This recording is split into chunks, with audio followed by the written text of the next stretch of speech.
कालू लीलू धोड़ू पीड़ू फलाण दकड़ ढिंडा सुख थोड़े दुखे घने जगत में भोग्य कष्ट सर रानी किस किस के दुख दूर करे या दुनिया दुखी फिरे। तो डॉक्टर बोला नाम क्या आपका? बोला जी सत्यनारायण। बोला यार सत्यनारायण जी की तो कथा सुनते हैं लोग और कमाल है तू सत्यनारायण नाम दारू पीवे और मेरे को ना आ गया भाई रात ने के आवाज सी आवे है। अगले दिन बोला भाई मखा दादा बोला या तुनक तुनक की आवाज आस पास सुनगी ना तो जेड़ी दिखे है मखा बोला तेरा मैं कह बेरी बंजू मैं जेड़ी काट दूंगा ना तो आज पास से तुनक तुनक नहीं सुन जानी चाहिए। तो सारे भैया ने राम राम। और आज हम फिर पहुँचे हैं मैम की जगह पे हम बैठे हैं सारे के सारे। और हमारे साथ में बहुत ही बड़े उच्च कलाकार हैं ना, मतलब मैं तो क्या कहूँ इनके बारे में खुद ही बताएंगे। तो पहुँच गए और बहुत मुलाकात तो वैसे बहुत पहले से हो गई थी, जानकारी होगी बाई फ़ोन हमने देखे थे, लेकिन देखा कि भाई जैसे कि बातचीत चलते रहे हैं उसके हिसाब से। तो आज हम बात करवाए हैं कि भाई इन्होंने अपनी ज़िंदगी में किस तरह की कलाकारी की है, लोगों को किस तरह से मतलब अपने आप को स्टेज के ऊपर प्रदर्शित किया है। तो आज वो सारी बातें हम बात करवाएंगे। तो जिनके बारे में मैं आपसे मिलवाने जा रहा हूँ इनके बारे में थोड़ा बताना चाहूँगा। नाम है इनका अजमेर कुंडू और बहुत ही बड़े माने हुए कलाकार हैं हरियाणा की। तो सर सबसे पहले धन्यवाद से हमारा चैनल धन्यवाद आपके चैनल का मैं बहुत बहुत आभारी हूँ जो आपने मुझे मौका दिया चैनल पे बोलने का। ये तो जी एक सौभाग्य की बात है कि आपने हमारी मुलाकात होनी थी जो होगी उसके हिसाब से।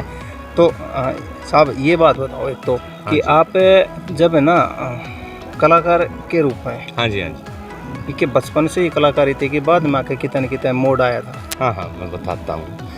मैं असल में भाई साहब ये गॉड गिफ्टेड है मुझे ये चीज़। अच्छा। मुझे नहीं पता, मैं हरियाणवी कलाकार हूँ, लेखक भी हूँ, गायक भी हूँ, आर्टिस्ट भी हूँ, हास्य भी करता हूँ। और मैं ऐसे गांव में पढ़ता था, मेरे पिताजी टीचर थे जी। जो पंजाबी बिरादरी से बिलोंग करता है वो गांव। आवल में मैं पढ़ता था, वहाँ पोस्टेड थे पिताजी और वहाँ सभी पूरा गांव पंजाबियों का था, मतलब लोकल बिरादरी के तो कुछ ही लोग थे। और वहाँ रहते हुए मैं सबसे पहले मैंने एक रागनी याद की थी 6ठी क्लास में, बाल सभा होया करती पहले शनिवार ने। एक रागनी मैंने याद करी कि सुख थोड़े तो गणे जगत में भोगे। नो ना जी नो ना सुना हमारे दर्शकों ने गा के सुनाओगे बात, किस तरह से गा के सुनाओगे जब बनाएगी बात? गा के तो देखो भाई साहब पूरी तो याद को नहीं, बाकी एक दो लाइन, एक लाइन सुना दो उसमें हम भी खुश हो जाएंगे, हमारे दर्शक भी खुश हो जाएंगे।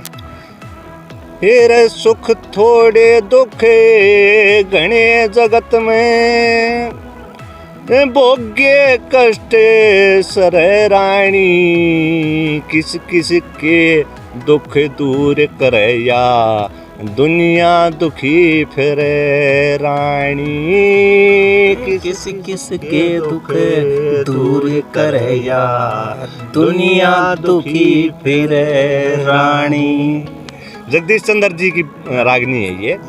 तो एक शास्त्री जी होते थे हमारे, वो मेरे को हर शनिवार को यूं कहते शाबाश बेटे खड़ा हो और वो रागनी सुना। उस टाइम से ज्ञान आ गया। हाँ, ज्ञान आ गया बिल्कुल।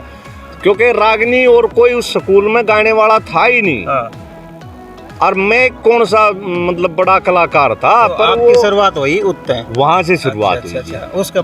उसके बाद अगला कदम हुआ, मैंने जब कॉलेज में एडमिशन लिया, स्कूल में थोड़ा थोड़ा मैं गाता रहा। डीएन कॉलेज हिसार में मैं पढ़ता था, तो वहाँ पे जब यूथ फेस्टिवल हुआ पहली बार, तो मैंने वहाँ पे रागनी के लिए ऑडिशन दिया कॉलेज में, तो मेरा सिलेक्शन हो गया कि भाई फोक सॉन्ग अजमेर गाएगा। सिरसा हमारा यूथ फेस्टिवल भाई साहब। तो उस टाइम पे मैं पहली बार स्टेज पे खड़ा हुआ था हरियाणवी रागनी गाने के लिए, और मैंने सामने देखा तो कम से कम 40,000 लोग बैठे होंगे, मेरी पिंडी कांपने लगी। अच्छा। जब पहली बार मैं स्टेज पे गया ना तो न्यू पिंडी न्यू कांपे। फिर कैसे हौसला बंद है अपने? बस हौसला के बांधा रुके आए ना मैं हौसला तो ना, तो हौसला पड़न दिया। और ट्रेन पटड़ी पे चढ़नी थी एक बार, फिर छूट ली। भाई साहब हौसला तो बांधो जब ना, जब हौसला पड़न दिया हो, हौसला पड़ने नहीं दिया, पिंडी पिंडी कांपे गई, कालजा को नहीं कांप्या, कपड़े ना दिया, कांपने ना दिया, और वह रागनी मारी ने खकाटा उठा। उस दिन के बाद वो दिन है आज है, उल्टा मुड़ के ना देखा भाई साहब कौन भाई। हाँ मतलब चाहे आप मुझे 1 लाख लोगों के बीच में खड़ा कर दो, चाहे आप मेरी प्रधानमंत्री से बात करवा दो, मैं सबसे बातचीत करने में सक्षम हूँ। ये मेरी जो है उस कलाकारी की देन, जो हिचक नहीं है मेरे अंदर किसी से भी बात। एक छोटा सा प्रश्न उठ रहा है दिल में, दिमाग में। हाँ बताओ कुंडू साहब, ये बात बताओ, अजमेर आपका नाम और अजमेर एक राजस्थान में शहर, क्या संबंध है? कहीं ना कुछ। देखो भाई साहब, हमारा एक वो साथी है और वो दारू पिया कर गणी, तो उसका नाम है सत्यनारायण। अच्छा। एक बार वो ज्यादा बीमार हो गया, तो ज्यादा बीमार हो गया तो हम डॉक्टर के ले गए उसने। अच्छा। तो डॉक्टर बोला नाम क्या आपका? बोला जी सत्यनारायण। बोला यार सत्यनारायण जी की तो कथा सुनते हैं लोग, और कमाल है तू सत्यनारायण नाम और दारू पीवे, और मेरे को ना आ गया, इतना बढ़िया नाम धरवा रहा। न्यू बोला जी नाम तो घर के अंदर या था। अच्छा। मेरा काम तो यो है। तो भाई साहब अब मेरा नाम तो घर के अंदर या था, न्यू नहीं मेरा वो अजमेर शहर ने देख के मेरा नाम दरिया क्यों करो, इस बात का तो मेरे पास जवाब है कोनी रही। थाने इसके पीछे राज जानने की कोशिश ना करी भाई, अजमेर क्यों करया? ना भाई साहब ये जानने की कोशिश नहीं, उम्र काफी होती, जरूरत भी कोई तो नहीं। उस टाइम पे अजमेर नाम मॉडर्न था, ऐसा नहीं कि वो पुराना नाम था, आज पुराना लग गया ना अपने। बाकी हाँ मुझे अब खुशी है कि मेरे घर वालों ने मेरा ऐसा नाम धरा जो बहुत ही बड़े एक शहर का नाम। हाँ बिल्कुल बढ़िया है। और पहले नाम क्या हुआ करते, रीटले सीटले इस तरह से। आजकल नाम क्या हुआ है, रीटले की जगह बोले सोनुड़ा आ गया है। हाँ, हाँ, सोनुड़े मोनुड़े इस तरह से करके आ गए, पहले इस तरह से नाम हुआ करते हैं। तो कालू लीलू धोड़ू पीड़ू फलान जकड़ ढिंडा है किरा के नाम होया करते, टांडे टांडे करके इस तरह। हाँ हाँ बुला लिया करते। तो भाई साहब कलाकारी का मैं थोड़ा सिलसिला आगे बढ़ाऊं। मैं क्या हुआ कि जब मैं कॉलेज में पढ़ता था तो मुझे कलाकारी में सपोर्ट करने की बजाय मेरा घर वालों ने विरोध किया। अच्छा अच्छा। क्योंकि मैं ऐसी फैमिली से हूँ जो मतलब पुरानी विचारधारा हमारे दादाजी की थी कि भाई यो तो मेरा सिमरूसिया का डुम्मा काम है यार, गाना बजाना जाट बिरादरी से ऐसी सोच। हाँ जाटा काम नहीं होता। लेकिन थाने एक बात बताना चाहूँगा सारे दर्शकों ने कि दर्शकों आज के दिन में अगर हरियाणा में बात करें ना तो सबसे ज़्यादा जैसे कि कुंडू साहब हैं जिस बिरादरी से हैं, जैसे कि जाट हैं, तो लगभग अगर बात करें तो जाट के भी बहुत सारे कलाकार हैं हमारे हरियाणा में। आज के दिन में देखा जाए तो लगभग जाटों के कलाकार मिलेंगे।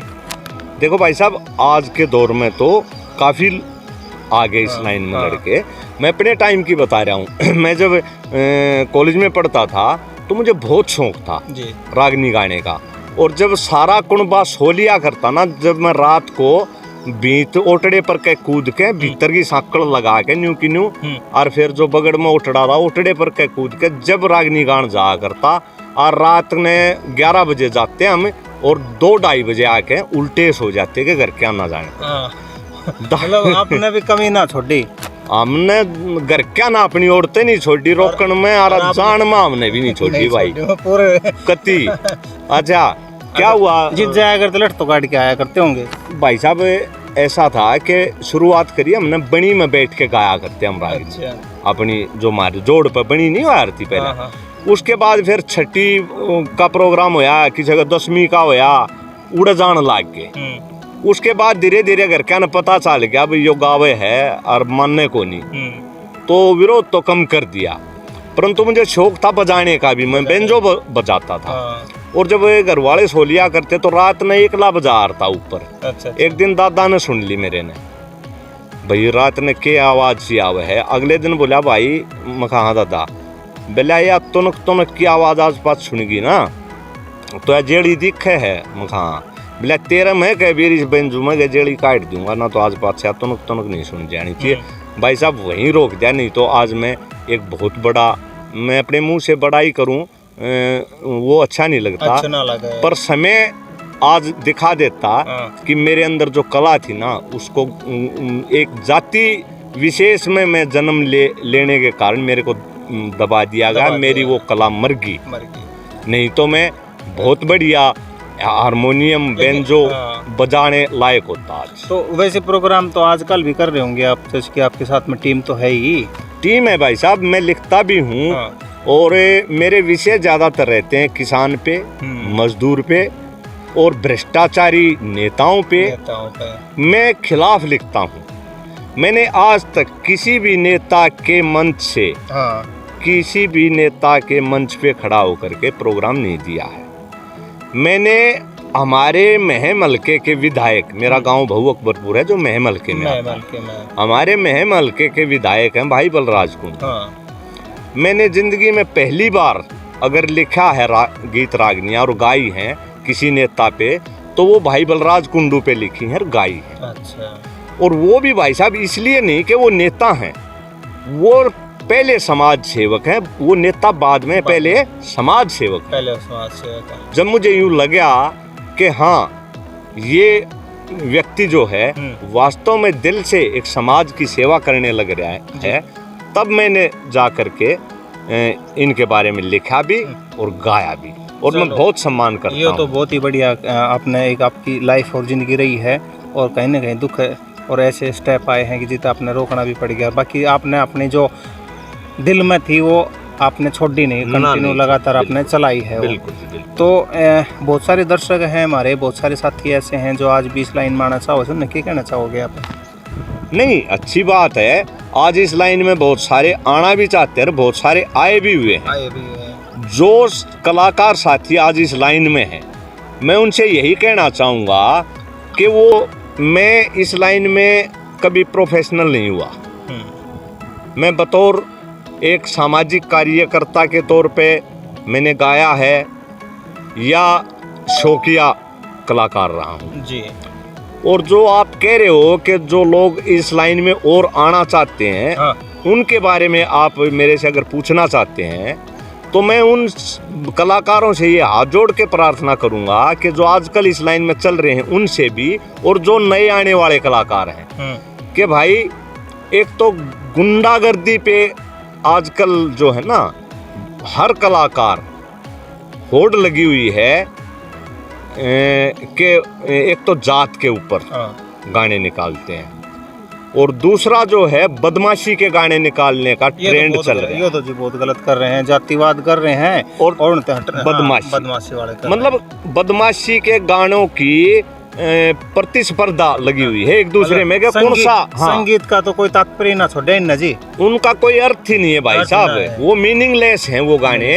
पर या ओढ़ लाग रही है आग कौन सा गणे ते गणा बड्डी बदमाशिया गाना काट। और जी मैं तो इस तरह एक बात कहना चाहूँगा, सरकार तभी मैं कहना चाहूँगा कि बात नहीं कि ऐसे गाना पे बिल्कुल पाबंदी ला दे, ताकि हमारा समाज में समाज सुधरा रह जाए, बना रह जाए, और अच्छे विचार आवे समाज के। मेरा तो जो इस तरह के गाने आ रहे हैं ना, उसकी वजह से तो बदमाशी ज़्यादा हो रही है, जो करप्शन है, भ्रष्टाचार इन तक हो रहा जाता, ये जो भी जितने भी बलात्कार हो रहे हैं जितने उन तक ज़्यादा हो रहे हैं। पवन जी मैं आपको बताता हूँ कि जो युवा पीढ़ी है या समाज है हमारा, उस पे सबसे ज्यादा असर टीवी का, मतलब हमारे सांस्कृतिक माहौल का पड़ता है। अगर हमारा सांस्कृतिक माहौल ऐसा होगा कि हमारे कलाकार अगर बदमाशी के गाने निकाल लेंगे, तो हमारे जो युवा हैं वो बदमाश बनेंगे। सीधी बात है, जैसे सीख वैसी पीठ बस। तो मैं तो सभी कलाकारों से हाथ जोड़ के प्रार्थना करता हूँ कि भाई बदमाशी के गाने मत काटा करो, और दूसरा जात पात पे भी मत निकालो। कोई कहे मैं जाटा का छोरा हूँ, मैं बामणा का छोरा, मैं गुज्जर का छोरा न्यू कर दूंगा। अरे क्या कर दोगे? अगर करना है तो मिलजुल के ना, जो थारी समस्या है, जो सबकी बेरोजगारी है, उसका समाधान करो। वो जाटा की भी है, गुजरा की भी है, बामणा की भी है, हरिजना की भी है, वो सबकी है। आप एक मंच पे आके अपना वो मांगो अधिकार भाई, रोजगार दो हमें। और कोई कहे 2.5 किलो पीतल तार दूंगा, भीतर में 40 किलो पीतल। अरे कड़े पीतल तार दिया घर, रोटियां ब्योत नहीं, अपने बाबू ने बूझ लेन जाके ने, अगर रोटियां ब्योत से जमानत कराने का ब्योत से छुटा लिया होगा, बोला 40 किलो पीतल तार दूंगा मैं। क्या भाई साहब गदर मचा रखे। और आपकी बात से बिल्कुल सहमत हूँ मैं। और हम हरियाणा सरकार से, मैं कलाकार होने के नाते मैं डिमांड करता हूँ कि बाकायदा जैसे सेंसर बोर्ड बना हुआ है फिल्मों को पास करता है ना, ऐसे ही एक बोर्ड बनाया जाए हरियाणा में भी जो कि इन कलाकारों के ऊपर तारने वाले इनको, हाँ, इन पे जो है ना शिकंजा कसा जा सके, और वो बोर्ड पास करे, जो भी गाना हो वो बोर्ड पास करे, वही गाना मतलब उस पे चला जाएगा यूट्यूब पे या उस पे। तो अभी हमारे साथ जुड़ रहे थे अजमेर कुंडू जी, जो कलाकार थे, उन्होंने अपने मन की विचार सारी बताई। इनसे और भी बहुत सारी बातें करवाएंगे, लेकिन समय अनुसार करवाएंगे। आने वाले समय में बहुत सारी बातों से इनसे थार रूबरू करवाएंगे, बहुत ज्ञान की भी बात बताएंगे ये। तो बहुत बहुत धन्यवाद जी आपको हमारे साथ जुड़ने के लिए। धन्यवाद भाई साहब, पवन जी, नमस्कार। धन्यवाद।